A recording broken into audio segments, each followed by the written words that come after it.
Welcome to the program. I'm Mark Imperial. This segment's being brought to you by booksgrowbusiness.com. It's the place where professionals, business owners, and entrepreneurs publish to grow their businesses and to leave a legacy.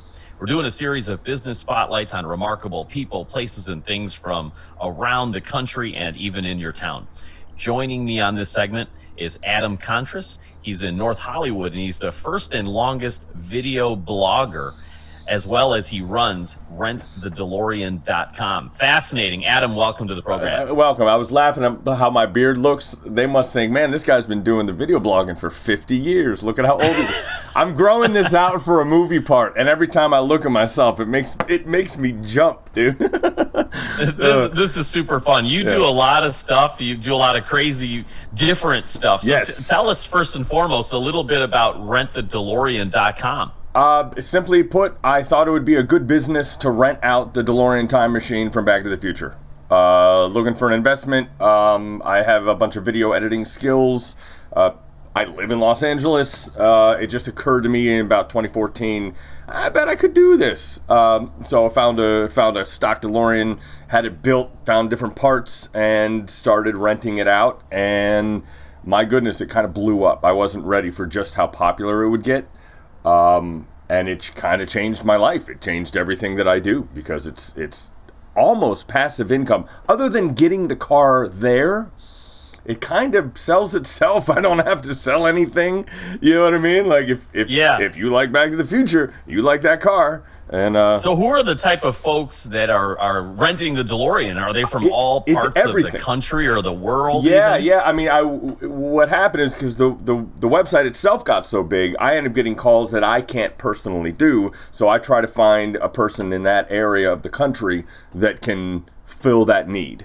And you start to make a little network and so forth. I don't do that too often. Maybe 10 to 15 times a year, it'll be somebody other than me.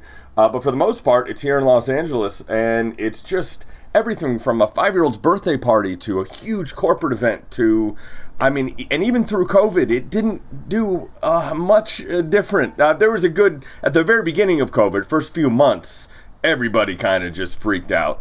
But by like August, September, everything's been back to normal. I mask up. I have a kid who has asthma, so I got to be super, super careful.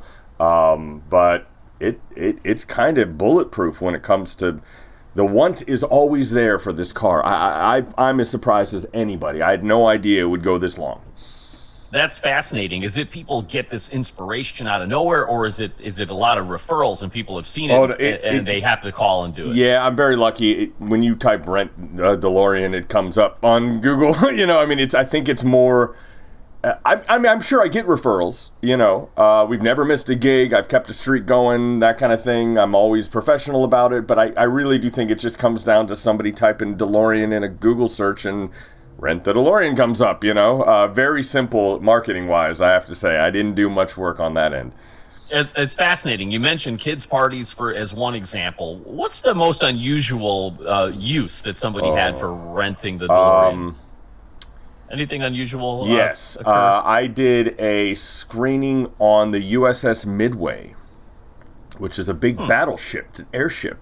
So they had to, lift me up on this massive elevator, and I got to drive it next to these planes, and Mayor Goldie Wilson was there, and I think that's when you got to drive it into Dodger Stadium, which is just bizarre because you're not supposed to even run on Dodger Stadium, let alone drive your car around the bases. I think that's the two that stick out, that just seemed like you look up one day and go, how did I get here? How am I? Leah Thompson's in my car and we're driving around Dodger Stadium. That was not on my list of to-dos today. Those two particular events, were they tied to a theme, or they were showing Back to the Future, and it was Back to the Future night, or Back to the Future is honestly my generation's Wizard of Oz. These people are going to. I become good friends with Don Fullilove, who played Mayor Goldie Wilson, and we just kind of giggle about it because it's never going away. The 80s movies are going to be there forever. never going away. So you're going to be doing these weird little things in different countries. I was flown to France to show Fastest DeLorean. Just because of the Back to the Future angle, people just are enraptured by that car. Hey, I'm with you. World's best generation. Yeah, 80s. yeah. That's Absolutely. Yes. So, Adam, tell me now. Speaking about your films, you release at least a film a year. Yeah, Tell us about. Did you like my filmmaking. segue? Did you see how I just kind of made you jump right over to the film? It was perfect. Absolutely. I was in talk radio for a couple years, man. Back in the '90s, I used to do it. So I missed that. I even missed that microphone you have, man. I need to get me one of those because that's what I used to use. I've got the EV320 as well. I like the arm. Depends on what mood I'm in. I miss the arm. That's what I'm trying to find a way to have an arm to pull it in. Come on. Anybody can have an arm. You can get an arm right now. I know. I got to look into it. It's the space. Space is the problem. I'm sitting outside of my bar, long story short, you said I was the first and longest written video blogger, and then in the midst of everything, my car broke down, and instead of just fixing it, I decided to put a new engine in it and drag race it. And I made a website and thought, this ought to be cool, and I'd make a documentary out of it. And then things, like they often do when you make a documentary, kind of twisted, and it became this big dramatic thing. And it was great for the movie, awful for me, bad stuff with family, but the movie ended up being really good and really well received. So we made a sequel to that movie, and then because I'm the first and longest video blogger, I have all this documentation over 20 years. 25 years. So I met Michael Jordan in 1995, sat in the locker room with him, and had my video camera with me, which was kind of a no-no.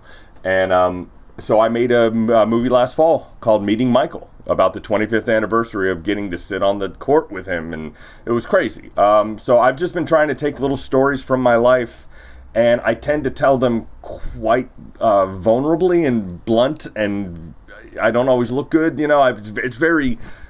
it's a different type of storytelling. You know it's a journey movie because it always hits you in the head and hits you in the heart. It's a weird way to tell a story. But I'm so used to it now. I've been doing it for so many years.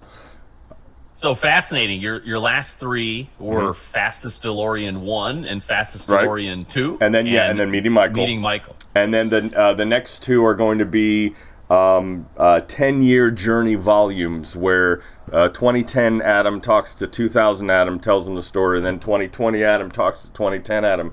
And I think that's a neat way to show people who don't want to sit through a 20-year video blog. Nice little 90-minute segments of all the ups and downs in a creative and fun way. And it keeps me grounded. It keeps me accountable to whatever I thought I was going to be doing. I think a lot of the problems with social media now is that the second something is egg on your face, you erase it and you just keep going. And I'm like, yeah, I think there's something to be said for telling the truth. And if you thought this was going to happen and it didn't, don't run from it. Embrace it. That's who you are. And I think you learn from that. I like that new concept, though, of kind of compressing that conversations with you and speaking to yourself 10 years in the past and in the future. That's really cool. So tell us a little bit. You're in LA now, in North Hollywood, to be specific. Right. Have you always been there? Like, how'd you get there? Did you No, know I'm from before you were Ohio. starting you're from Ohio? Yeah. So did you know you were getting into film? How did you get started? What inspired you to do the first video blog? Right. I was in talk radio from like 95 to 99. That was about the range. I went from talk radio to FM radio, and I was a production director, and the radio business is quite fluid. But I started doing this show with 4 televisions, and it was very video intensive. So I would stand on stage, and there'd be 4 of me in each of the TVs, and we were a mock boy band that hated each other. So we'd sit there and sing and fight and so on and so forth. And I thought, man, that's a good idea. I'm going to go to LA and try to get that scene on a national level. So in January 2000, I made the move, and that first night at the first hotel, I uploaded a little video to all my radio listeners because I had a nice email list. And then when I got home, I made what ended up being the first video blog. There was no one was doing this because it was so difficult to put video on the internet in the 90s. It was so hard. So I'm the first just because I'm insane. I don't know why I kept doing it, other than I liked the fact that I could always go back and look and I could see what I was doing, and I never wanted to waste a month because I felt indebted to those people that were following it. I'm like, well, I got to do something this month, and I just kept documenting it. And then the fact that I kept documenting it when it got really bad became a therapy, and it made you feel you started to realize, hey, next month's a new month. You can keep going. I think that's the accountability thing I was telling you about. I think it's super important to not erase. The entire journey's still up. You can see everything that happened. And so I got to be kind of accountable to that. And that's why I started. And then the documentary side of it, listen, now distributing a movie is way different than it was 20 years ago.